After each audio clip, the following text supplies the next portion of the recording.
Hi, Torley here with another land tutorial for you. And in this one, to avoid any confusion, I took this parcel back. Remember, this one was previously owned in another tutorial by Belmont Tester to show you what it looks like to buy and sell land. Well, in this case, I click here, About Land. It's back in my hands because I'm going to show you about land.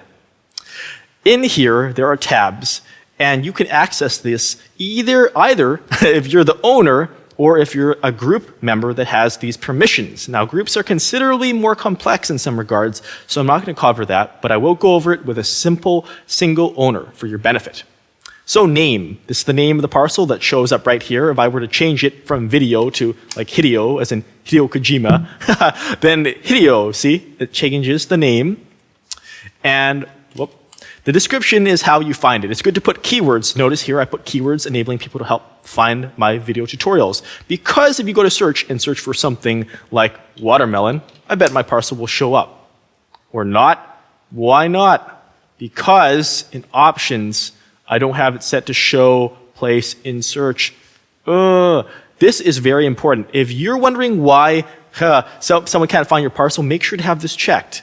Then they should be able to find it. Notice that when I have it checked now, go back to search for it. There we go, right? There it is. And this is our older school search thing. In new search right here, this has other kinds of search options, and it uses Google Search Appliance, which just means it probably gets you better results, okay? But moving on here, because there's a lot to cover. Abandoned land. You hardly ever want to do this. This, in most cases, is actually what I would call a foolish thing to do. It just means you throw your land away to government and you don't get anything back. Just throw it away. That's why abandoned land. See, it warns you, release this land. Don't do it. It's a better idea if you really need to get rid of land fast, sell it for an under market price. That way you get some Linden bucks. Linden dollars, but you don't just throw it away. Now, these sorts of other things we covered buy land before. These two, bypass isn't too useful in most cases. Buy for a group can be useful if you want to buy land for a group, like it says. Traffic. Now, this is a controversial sort of thing, which I'll get into because, hey, I enjoy controversy in that respect when I can proactively address it.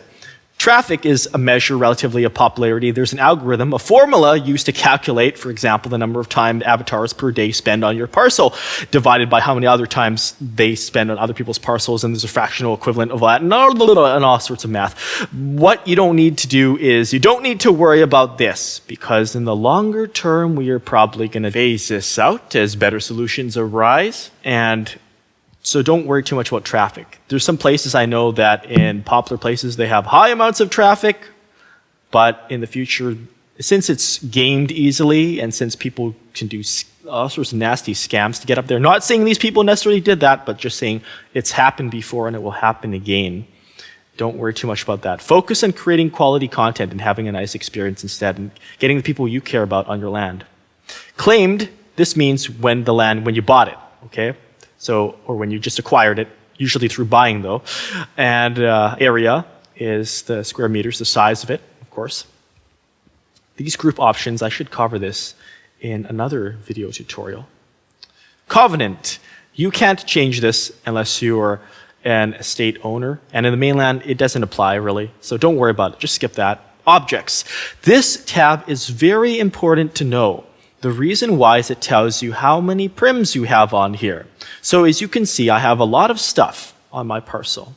And that in total is taking up 556 out of 703, which means I can place 47 more. If I were to place one more, like there, that would decrease to 46, okay? And it doesn't show anything. You have to click to refresh it. Click this again and refresh it, okay? So if it shows 0, just remember, click to refresh, and it can have a total of 703. Now it can show different breakdowns. If I want to show what's owned by the parcel owner, show, and it makes them glow, right? Because I'm the parcel owner. Object owners right here, if I refresh the list, I own all the objects on this parcel. But if someone else were to place it, let's go over to Mike's account. This is great to have him on the other screen. I mean, not Mike, Belmont. Belmont's account. Then he can right-click and he can create a prim. Say he creates a couple of them, right? He makes a couple. Let's go back to Torley now, and you'll see it doesn't auto-update. You have to refresh it. Parcel counts can be an intensive thing. So now Belmont Tester has 2, just like we see, and they count. So if anyone else puts stuff on your parcel, yes, that does count. And you can keep refreshing as you please. Or what you can also do is you can auto return. I mean, if you don't want someone else putting their stuff on your parcel, then you can return it. Now, what I'm wondering about here is why it doesn't show for owned by others. Let's see and refresh that if that counts there. Because he technically is someone else. Oh yeah, owned by others. There we go. Show. That should show this cube. Yeah, oh, there's only 1 there now. Oh, there's 2. That's not quite accurate. That's kind of weird. It should show that there's 2 because there's 2 in the list. But, long story short, refresh if it looks wrong to you. And owned by others just means these are objects that are owned by other residents. Sometimes there are parcel count bugs.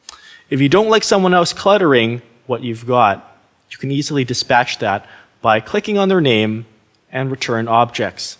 So, yeah, he's got 2 objects. It says right there, there's 2. And okay, those will be sent back. So notice when I click OK, poof, they'll be returned to him. And when I go back to Belmont's screen, he'll see that, yes, they've been returned right there, as you can see at the bottom. So he'll make a few more because he's annoying me like that. And if he keeps clicking and making a lot, if he'll eventually get to the point where the parcel is full. Let's keep clicking. They were just on a crazy spree. Yeah, cannot create object because the parcel is full. Now, notice other people who are visiting who can't modify your land, they can see if your parcel is full. Okay. They can, just for their reference purpose. So it's stuffed. Nothing else can go on there. And Torley's kind of displeased because, I'm back on Torley's screen now, because there's just full of crap and clutter, right? So when Torley goes to refresh here, he's like, refresh. You got too much stuff, Belmont. I don't like that. That's not cool with me. I'm just going to go ahead and return every other object that's not owned. And again, group is something else. You can set objects to group. I'll show you a brief example of that later. But I can return others, meaning anyone else except for the owner. Torley Linden, remember I own this, but Belmont Tester, he owns all those. And anyone else who puts stuff on here, I can just go ahead and return that. And it tells you, yeah, be careful. Make sure you want to return them because sometimes you have a friend and they put stuff out there you like and you didn't mean to return it, which is why the bottom part is useful if you want to go by name. But if you want to do a blanket return, then you can do that. And it refreshes and it shows you, good, free prims. I got a prim allocation again. If Torley were to place more objects out, then of course it would increase his prim count. If other people place it out, then it increases theirs. Selected and sat upon. This isn't always accurate either. I'm not sure exactly what that means sometimes, because sometimes I sit on stuff and it doesn't count.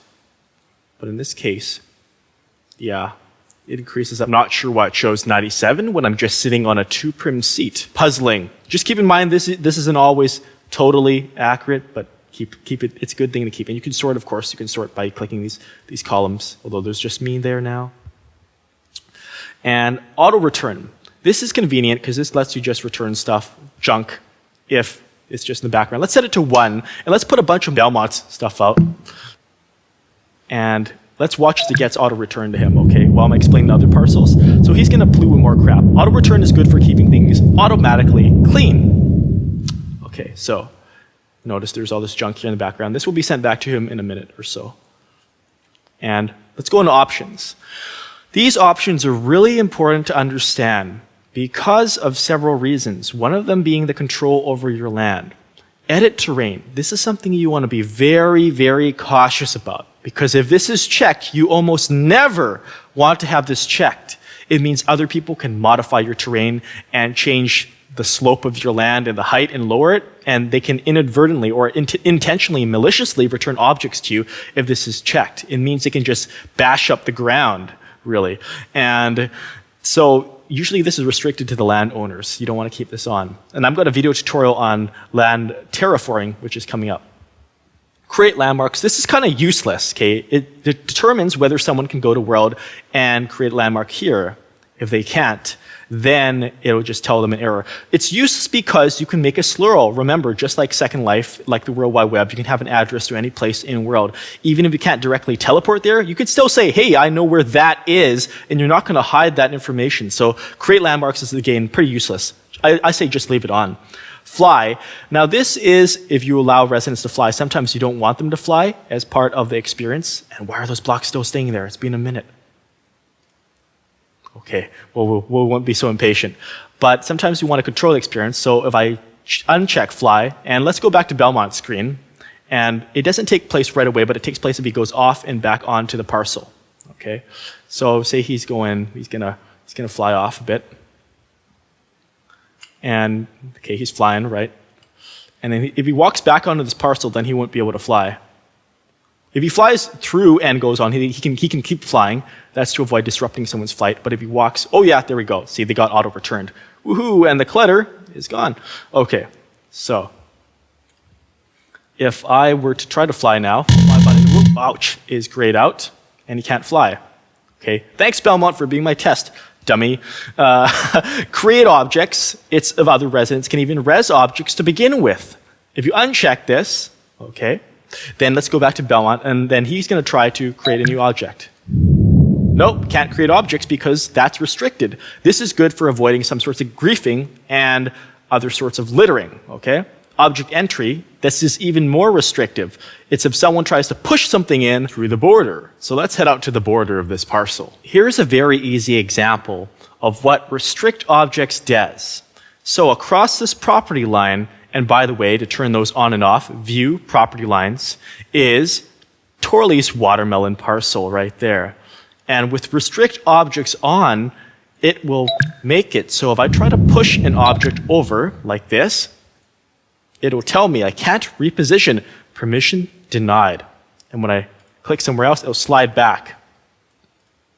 This is good in a lot of cases. However, there are a couple workarounds. It's not perfect. If I were to sit on it, then I can move over, and then I can stand up, and the object stays there.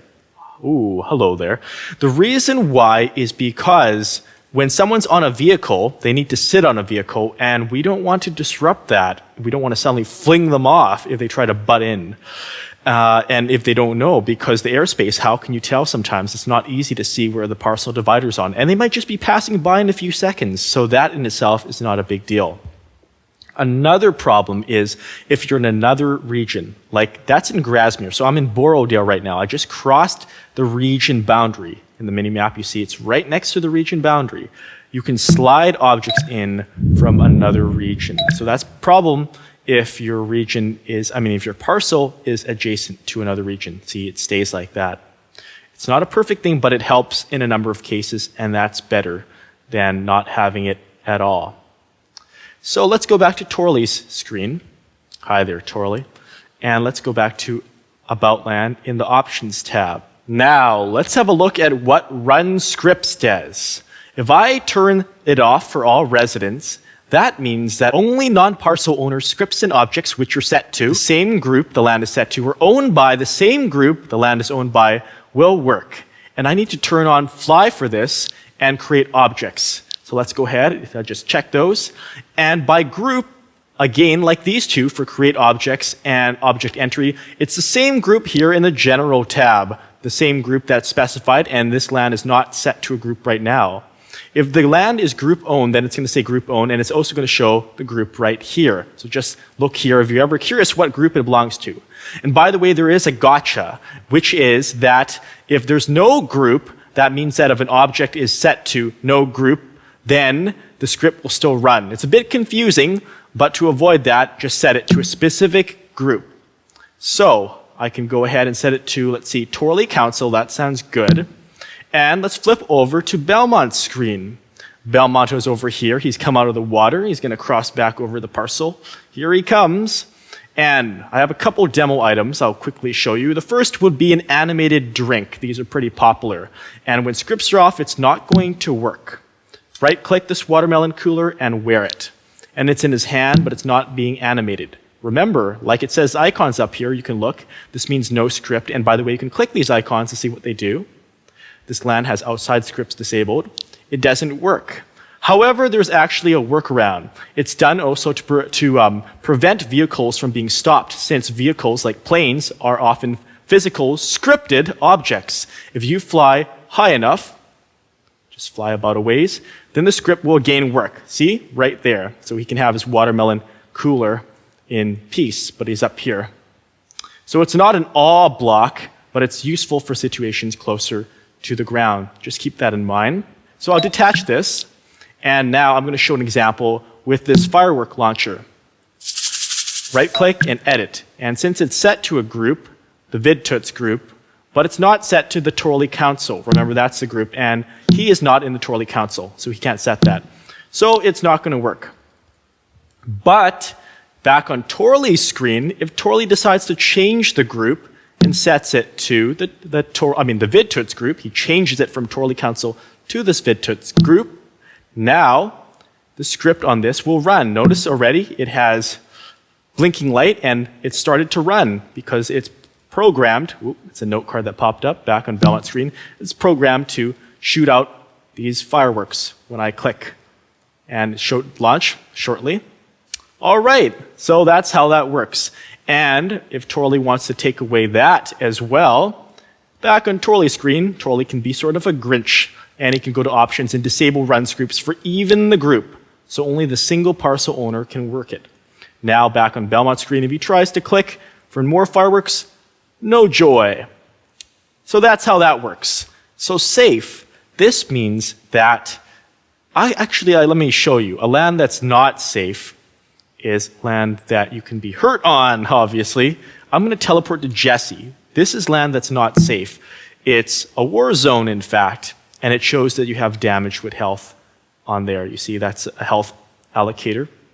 And yeah, it says it's not safe. You see, I can't edit it because it's not my land, but it says it's not safe. So it allows for damage. Meaning, if I'm going to crash into stuff where I'm going to start jumping and falling and getting hurt, let's see. It's pretty tight in here. I wonder if I can actually hurt myself. I have to fall off a big cliff or something, and then you're going to see it. But it's good for combat. However, a lot of residents, okay, this should hurt me. Ouch, yeah, see, I got hurt a little bit, not too much. But a lot of residents, they prefer to use their own scripted combat system. So it's kind of a holdback from the older days. Restrict pushing, what this allows is if someone's got a gun that uses push object scripts, they won't be able to push you using those. However, there's other ways, like some sorts of physics manipulations that allow you to make it look like you're pushing someone, but it's in fact not the same thing. But often, to keep events safe, it's good to turn on restrict pushing. Let me show you an example of that on and off. Woo! Belmont Tester is playing the part of the griefer here to harass and abuse Torley Linden, the parcel owner, when restrict pushing is off. This gun here is a scripted object, meaning that it has LL push object scripting call in it, which will allow it to push objects in Avatar since restrict pushing is off. Keep in mind, not all guns in Second Life have to look like guns. They can just be scripted, and they don't have to necessarily resemble their offline analogs in any meaningful way. So let me go into mouse look and start firing and causing trouble to Torley Linden. As you'll notice, Torley will push. Torley gets shot down. Torley's like, feeling sad, and Torley climbs back up valiantly. What is Torley going to do? Shoot back? Not just yet. I'm a pacifist most of the time, and I shall go to About Land Options tab and turn on Restrict Pushing. Because now, when I go back to Belmont's screen and he tries to fire again for round 2, no effect. Torley, as I am not being pushed. So then he's like frustrated. However, did you notice that hover tip on Torley's screen? See, push object scripts will still work if the scripts are owned by the parcel owner. Meaning, if I were to take out a gun, and I don't recommend this, I don't recommend causing more trouble in return that tends to lead to bigger gang wars and all that feudal stuff. You don't want that. But as an illustration, as the parcel owner, if I were hypothetically to wear this gun, as I'm wearing right now, it's a pretty neat watermelon one, woohoo! And then, if I were to go into mouse look myself and take a shot at Belmont, even with restrict pushing on, boom, boom, he gets it in the end. Let's watch him fall back down if he ever comes back down to Earth. Oh, he was just blasted up there under the platform. How very Second Life. So that's what happens when restrict pushing is off, then back on, respectively. I've brought a little light more on the situation, and we're going to move on to the next thing. Well, I think I've shown you the snapshot before in another. Yes, I have. It just lets you change what's shown for the snapshot when someone comes to search for it. It can be a picture of the land. It could be another texture you have. In this case, I just prefer to have my video tutorials advertised, as you can see. You can change this to any texture that you can select here. You see, it just changes it right away. It just loads. Oh, that's kind of boring. I'll just cancel that. Now, landing point and teleport routing. This is important if you want to give someone a guided experience. Like say you have a house with a stairwell and it's got a hallway and you want someone to start at the beginning of that hallway. Well, you should stand at the location and you should choose set, because what that does is it overrides the landing point.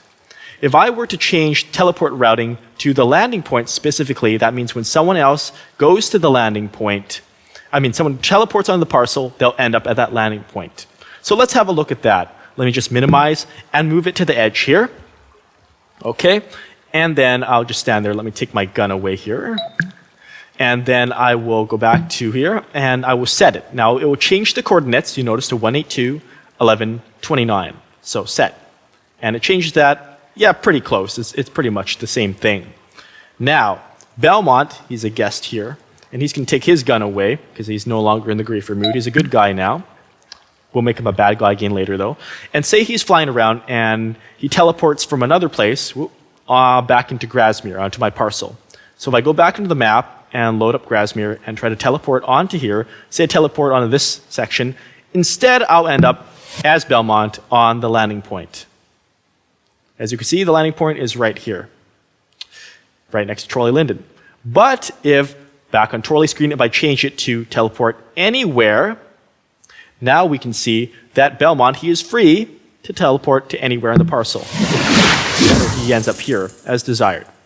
And back on Torley screen again, if I change it to blocked, that means someone can't directly teleport in. They have to find another way in, like fly manually. Okay, so now if I fly off it and I run, coward, run, and I try to map and teleport back in, you'll notice at the end, right upside it.